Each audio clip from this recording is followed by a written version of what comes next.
விவசாய நாயகர்கள் அனைவருக்கும் வணக்கம். நீங்க நிலக்கடலை, தென்னை, எள்ளு இந்த மாதிரி எண்ணெய் வித்து பயிர்கள் செய்யக்கூடிய விவசாயம் நீங்க. அப்படி இல்லைன்னா இந்த பூக்கள், அதாவது மல்லிகை, சாமந்தி, இந்த மாதிரி நல்ல வாசமிக்க பூக்களை அறுவடை செய்யக்கூடிய விவசாயம் நீங்க. உங்களுக்கான வீடியோ தான் இது. அது நான் சொல்ற இந்த உரத்தை போட்டீங்க அப்படின்னு பாத்தீங்கன்னா உங்களுக்கு எண்ணெய் வித்து பயிர்கள்ல எண்ணெயோட விகிதம் ரொம்ப அதிகமா தரும். அதே மாதிரி அந்த பூக்களுடைய வாசமும் நல்லா இருக்கும்.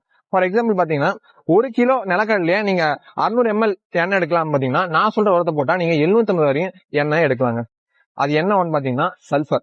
ஆமாங்க, சல்பர், அதாவது அமோனியம் சல்பேட், மெக்னீசியம் சல்பேட், அதெல்லாம் பாத்தீங்கன்னா சல்பேட் இருக்குல்ல, அதுதான் நான் சொல்லக்கூடிய இந்த சல்பர். இதை போட்டீங்க அப்படின்னா அந்த எண்ணெயோடைய விகிதம் ரொம்ப அதிகமா இருக்கும். பூக்கள்ல பாத்தீங்கன்னா வாசனை ரொம்ப நல்லா இருக்கும். இதனால உங்களுக்கு மார்க்கெட்ல உங்களுடைய பூக்களுக்கான, உங்களுடைய எண்ணெய் வித்து பொருட்களுக்கான வேல்யூன்றது ரொம்பவே அதிகமா கூடுங்க. இந்த சல்பர்னு பாத்தீங்கன்னா ஒரு முக்கியமான 3வது செகண்டரி நியூட்ரன்ங்க.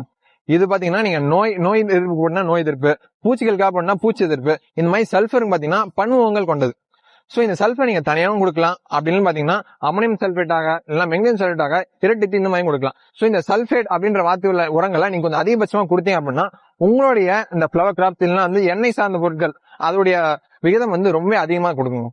இதுவரையும் இந்த சல்பர் பயன்பாடை நம்ம தெரிஞ்சிருக்க மாட்டோம், அறிஞ்சிருக்க மாட்டோம், பயன்படுத்திருக்க மாட்டோம். இனிமேல் வரக்கூடிய காலங்களில் பாத்தீங்கன்னா இந்த சல்பர் பேஸ்ட் கெமிக்கல்ஸை பயன்படுத்தி நம்மளுடைய மகசூலை, நம்மளுடைய வாசனை மிக்க அந்த பூக்களை நல்லா பயன்படுத்தி மார்க்கெட் நல்ல வேலை பெறலாம். நான் ராபின். இனிமேல் இந்த மாதிரி நிறைய அக்ரிகல்ச்சர் டிப்ஸை உங்களுக்காக சொல்றதுக்காக வருவேன். நன்றி.